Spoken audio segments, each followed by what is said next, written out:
And we're back to learning JavaScript. There are also methods for arrays, so not just for strings. Let's create an array. I've already talked about that in an earlier tutorial. We'll just use the square brackets for that. And then we separate every entry of this array with a comma. In our case, we want to add strings, so we use quotation marks. We make that colors, blue, green, yellow, red, maybe.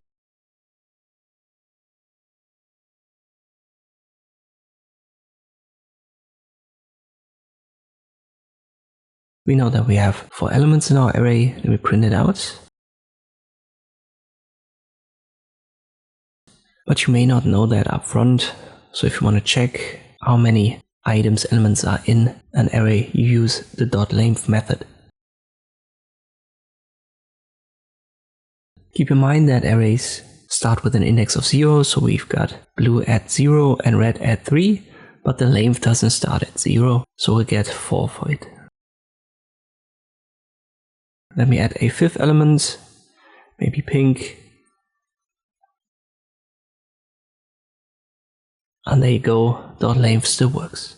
And this is how you can use the length method for arrays in JavaScript. I hope this video was helpful, thank you for watching, and I'll see you next time.